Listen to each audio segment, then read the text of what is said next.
Class 12th maths part second NCERT की book है ये। अध्याय 9 अवकल समीकरण प्रश्नावली 9.1। हमें ये 1 से लेकर 12 तक के क्वेश्चन दे रखे हैं। इनमें कोटि और घात हमें बतानी है। देखिएगा, डी की घात 4 वाई बटे डी एक्स की घात 4 धन साइन वाई ट्रिपल डैश बराबर 0। हमें मालूम है एक बार अवकलन को वाई डैश से दर्शाते हैं, दूसरी बार करते हैं तो वाई डबल डैश और तीसरी बार करते हैं तो वाई ट्रिपल डैश। तो सबसे पहले तो जब भी हमें कोटि निकालनी होती है तो कोटि डी पर क्या पावर है वो देखेंगे। डी पर 4 दी है ना पावर, तो कोटि हो जाएगी 4। लेकिन घात परिभाषित नहीं है। दिए हुए समीकरण को, दिए हुए अवकल समीकरण को डी वाई बटे डी एक्स में एक बहुपद होना चाहिए। डी और डी एक्स में ये बहुपद नहीं है। क्यों? क्योंकि साइन के साथ ये लगा आ रहा है ना, साइन के साथ लगा आ रहा है ये। यदि बाय ट्रिपल डैश होता तो हम कहते अवकल समीकरण है, साइन लगा इसलिए ये बहुपद नहीं है। अवकल समीकरण दिया हुआ ये समीकरण है वो बहुपद नहीं है डी वाई बटे डी एक्स में, इसलिए इसकी घात परिभाषित नहीं है। क्या कहेंगे हम, इसकी जो कोटि है वो 4 होगी। इसके लिए लिख देंगे कोटि बराबर 4 लिख देंगे और घात लिख देंगे परिभाषित नहीं है, परिभाषित नहीं। क्यों परिभाषित नहीं है? क्योंकि दिया हुआ समीकरण डी वाई बटे डी एक्स में एक बहुपद नहीं है। ठीक है, अगला देखेंगे वाई डैश धन 5 वाई डैश को कहते हैं डी वाई बटे डी एक्स, तो कोटि भी 1 घात भी 1। ठीक है, तो यहाँ लिखेंगे कोटि 1 और घात भी 1। इसको देखिएगा, कोटि यहाँ 2 है और यहाँ 1, तो कोटि 2 है और जो जहाँ से कोटि मिलती है वहीं से घात भी मिलती, घात 1 है। घात इसको नहीं कहेंगे, घात 4 है। कोटि देख रहे हैं ना हम, डी की घात 2s डी टी स्क्वायर ये दे रखा था, तो यहाँ से जहाँ डी की सबसे ज़्यादा घात, जब से बड़ी पावर होती है इसको हम कोटि कहते हैं। तो ये कोटि हो गई हमारी, वो उसी से घात देखेंगे हम। उस पर कितनी घात लगी है? कुछ नहीं है, तो 1 है। तो हम लिखेंगे कोटि 2 है, कोटि बराबर 2 और घात बराबर 1।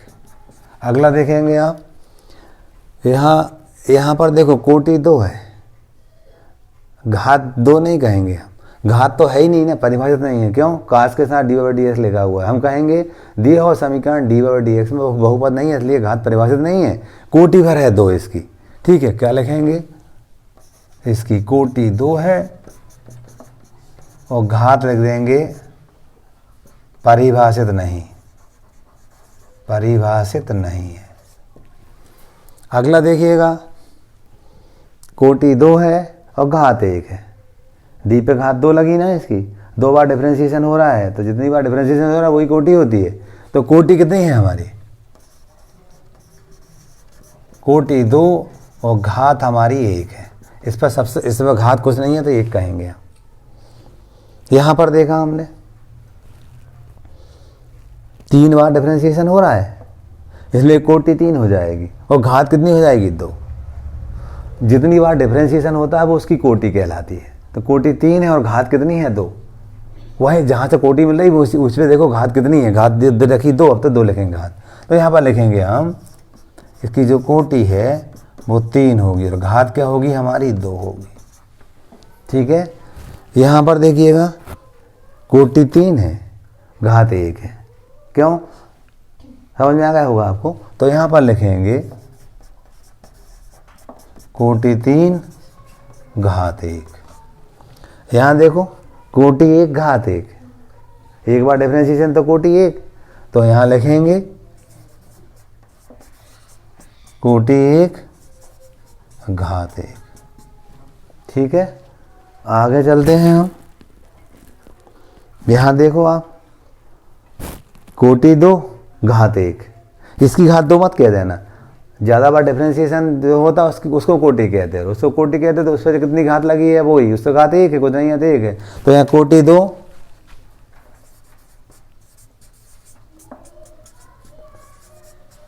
घात 1। आगे चलते हैं, यहाँ पर भी देखो ये तो साइन वाई, कोई दिक्कत नहीं है। बाय डैश होता तो कहते घात नहीं है। अब यहाँ तो कहेंगे कोटि 2 घात 1। समझ आ रहा? कोटि 2 घात 1।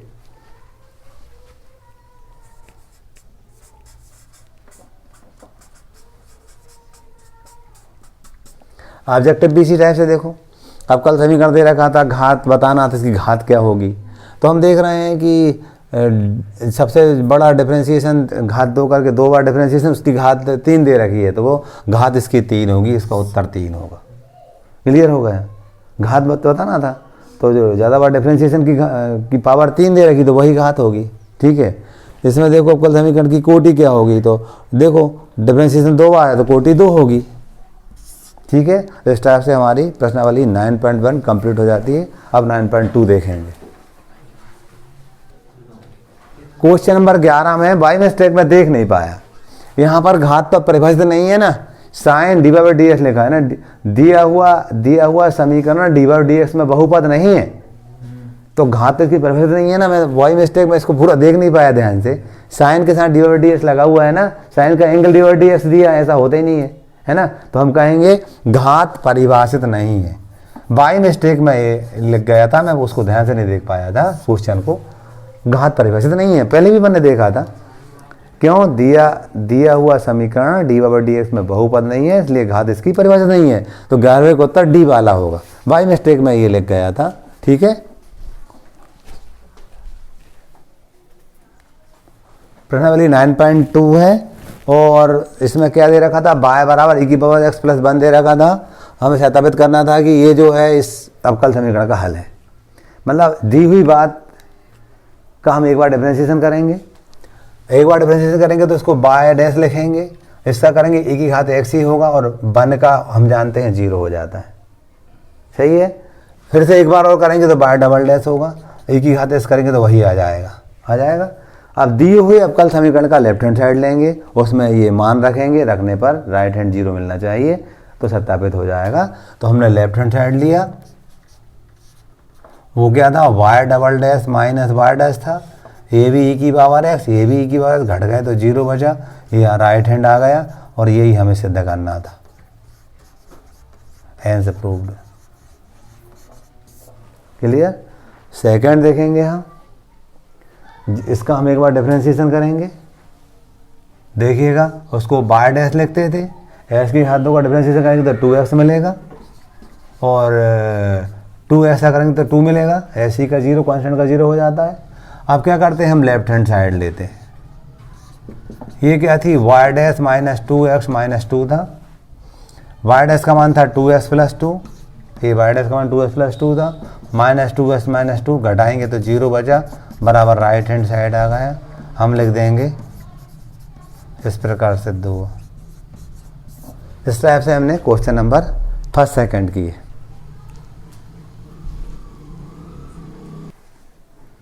क्वेश्चन नंबर 3 है, y बराबर cos x प्लस c दिया था, y dash plus sin x बराबर 0 बताना था। हम इसका एक बार डिफरेंशिएशन करेंगे तो y डैश लिखेंगे, cos का हम जानते हैं माइनस sin x होता है, c का कांस्टेंट 0 हो गया। लेफ्ट हैंड साइड लेंगे हम, y dash plus sin x था, y डैश का माइनस sin x, ये प्लस का sin x है, कट जाएंगे 0 आएगा, राइट हैंड आ गया। सत्यापित करना था, सत्यापित हो गया, हमने लिख दिया यहाँ हैंस प्रूव्ड। ठीक है। डायरेक्ट कर रहा हूँ मैं यहाँ पर y बराबर, तो एक बार लिख के दिखा दे रहा हूँ मैं, dy/dx लिखेंगे, इसको डिफ्रेंशिएट करेंगे तो इसको लिखेंगे d/dx √1 धन x की घात 2। हमने पढ़ रखा था d/dx √x बराबर 1/2 √x होता है, सूत्र है अपना ये अवकलन का। इसको लिखेंगे, इसको बाय डैश कहते थे हम, इसको 1/2 √1 धन x की घात 2 लिखेंगे। अब d/dx 1 धन x की घात 2 का करेंगे। अब पहले अंडर रूट का किया तो जे आया, अब इस अंदर वाले का करेंगे। ठीक है। ये y डैश बराबर 1/2 √1 धन x की घात 2, इसका करेंगे तो 2x आएगा, 2 से 2 कट गया, तो y डैश बराबर x/√1 धन x की घात 2। ठीक है। अब क्या करते हैं, हम लेफ्ट हैंड साइड लेते हैं। लेफ्ट हैंड साइड हमारी बाय डैश तो थी, राइट हैंड लेते हैं, राइट हैंड लेते हैं। ठीक है। राइट हैंड है हमारी, देखिएगा हमने लिखा यहाँ राइट हैंड साइड, इसको लिखा क्या थी, एक्स इंटू वाई बटे 1 धन एक्स की घात 2, एक्स 1 धन एक्स की घात 2, वाई का मान हमें ये दे रखा था अंडर रूट 1 धन एक्स की घात 2 दे रखा था ऐसा, एक्स अंडर रूट 1 धन एक्स की घात 2, इसको लिख सकते हैं 1 धन एक्स की घात 2 और 1 धन एक्स की घात, 2 बार लिख सकते हैं हम, एक बार कट गया, क्या बचा एक्स बटे अंडर रूट 1 धन एक्स की घात 2 बचा। और देखिए यही वाई डैश है, किसके बराबर है जी, वाई डैश के बराबर है, ये लेफ्ट हैंड साइड आ गया, हमारा सिद्ध हो गया। क्लियर। इस टाइप से क्वेश्चन नंबर 4 हमारा कंप्लीट होता है। क्वेश्चन नंबर 5 देखेंगे। y बराबर एक्स दिया था, एक बार डिफरेंशिएट करेंगे हम, dy बटे डी एक्स लिखते थे, ए कांस्टेंट, dx बटे dx लिखते थे, इसको y डैश लिखते थे हम, a इंटू इसका 1 हो जाएगा, तो y डैश बराबर a आ गया। और लेफ्ट हैंड साइड लिया हमने, क्या था x इंटू वाई डैश था, x y डैश का मान क्या ये निकाला, और ए एक्स क्या होता है y होता है, ये राइट हैंड साइड हो गया।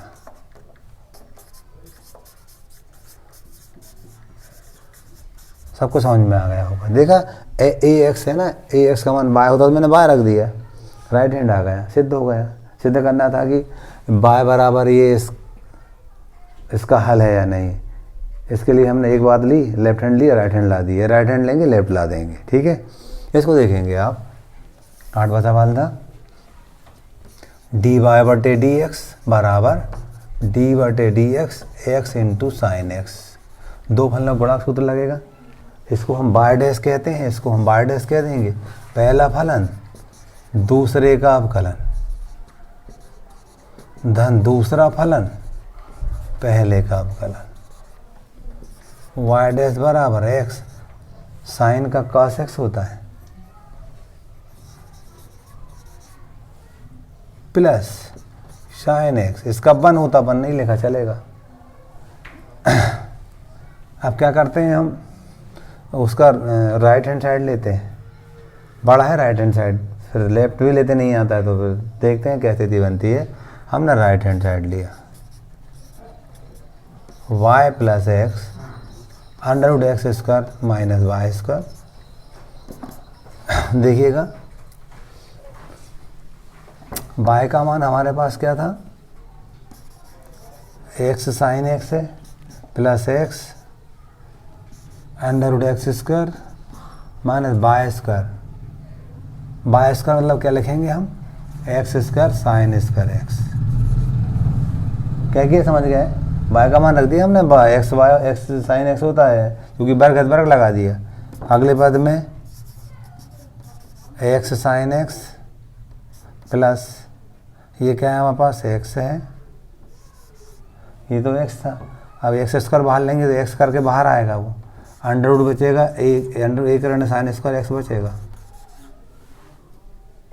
अगले पद में एक्स साइन एक्स धन एक्स स्क्वायर, ये बन जाएगा कॉस एक्स, वर्ग बनता है क्योंकि करनी से बाहर लें तो कॉस एक्स बन जाएगा। इस टाइप की बात आ रही है हमारी। अब हम बात करते हैं, यदि यहाँ से एक्स कॉमन लें तो क्या बचेगा, sine x plus S cos x बचेगा। आप देखिएगा ये वाई डैश बन गया, बन गया वाई डैश, देखो ना यहाँ ये वाई डैश था हमारा, S cos x plus sine x, ये आ गया हमारा लेफ्ट हैंड साइड।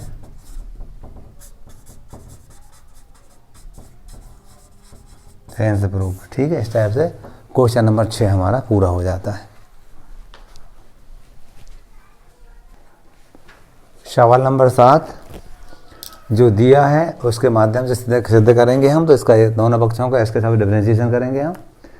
तो यहाँ पर लिखेंगे डी बटे D X X into Y बराबर डी बटे D X log Y plus C, differentiation कर दिया हमने। यहाँ दो फलन गुणक सूत्र लगेगा, पहला फलन दूसरे का अवकलन धन दूसरा फलन पहले का अवकलन बराबर इसका होगा 1/बाय लॉग बाय का 1/बाय और बाय का dy/ds कांस्टेंट का 0 होता था।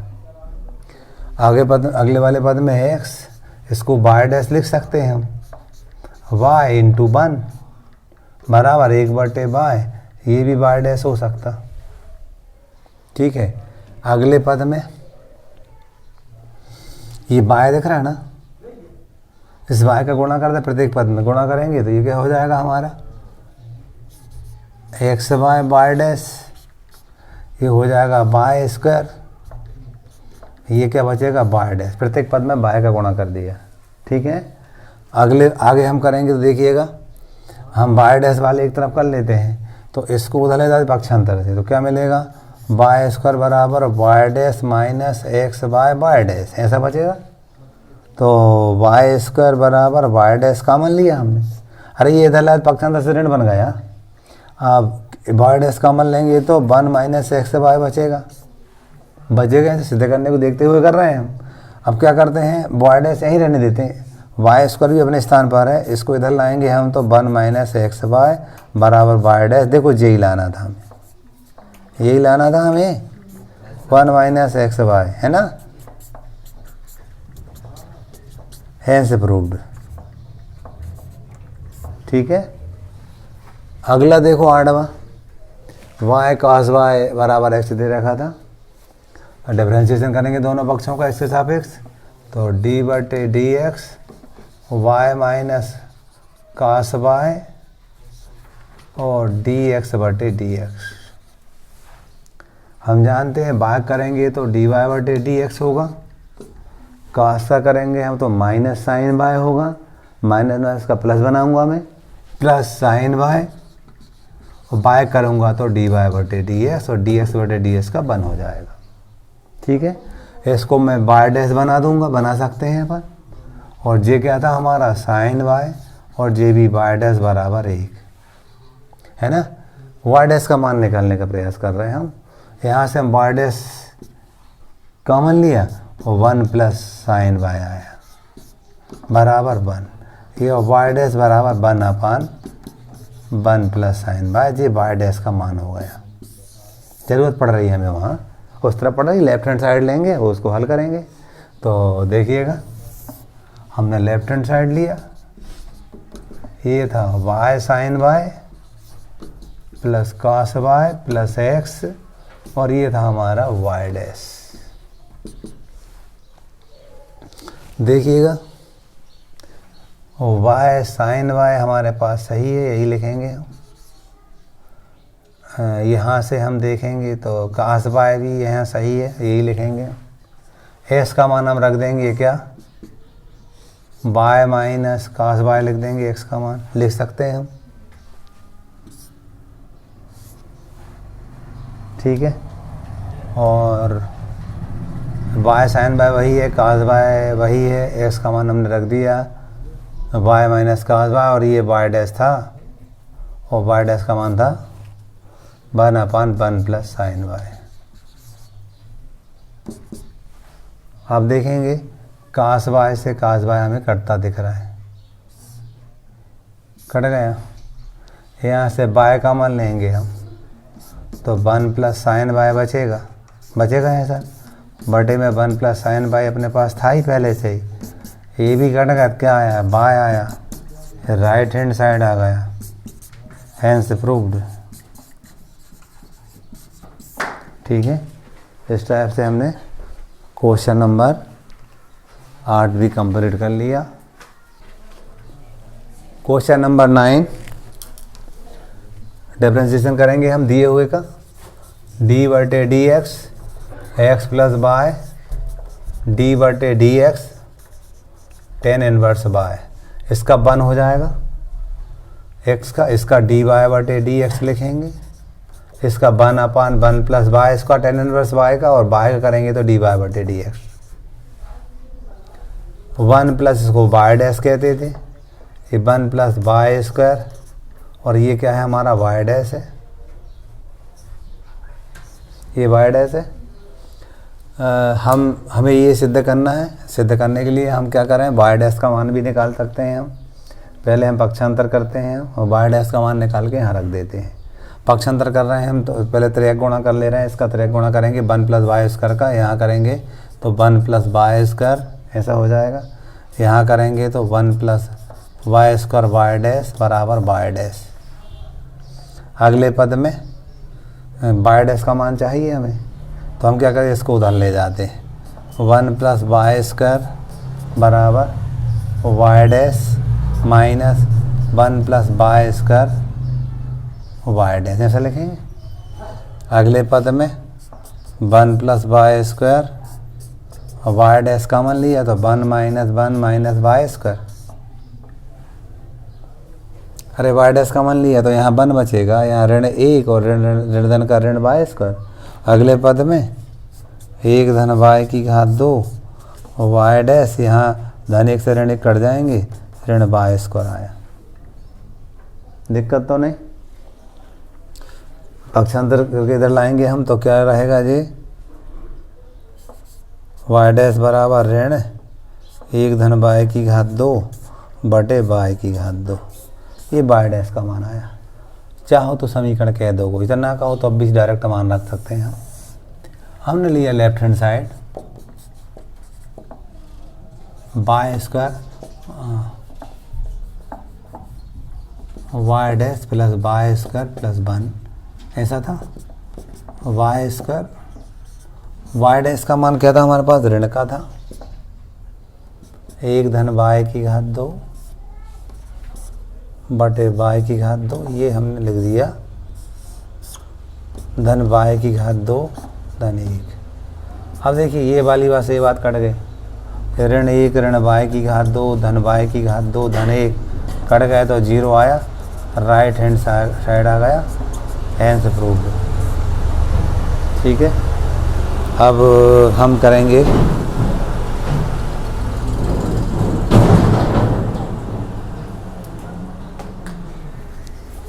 इसको करेंगे हम डिफरेंशिएट डी बटे डी एक्स अंडर रूट, ये बाय था हमारे पास, डी बटे D x under root a square ऋण एक्स स्क्वायर, इसको बाय डैश कहते थे। इसको करेंगे तो 1/2 अंडर रूट ए स्क्वायर ऋण एक्स स्क्वायर हो जाएगा, अंडर रूट एस का हमें सूत्र मालूम था, और ऐसा करेंगे तो -2x, ए स्क्वायर का 0, ऐसा करेंगे एक्स स्क्वायर का माइनस का तो -2x स्क्वायर हो जाएगा, 2x हो जाएगा। अब ऋण से ऋण कट जाए, 2 से 2 कट जाएंगे हमारे, तो y डैश बराबर ऋण x बटे अंडर रूट ए स्क्वायर ऋण एक्स स्क्वायर बचा। ठीक है, वहाँ रख देंगे हम।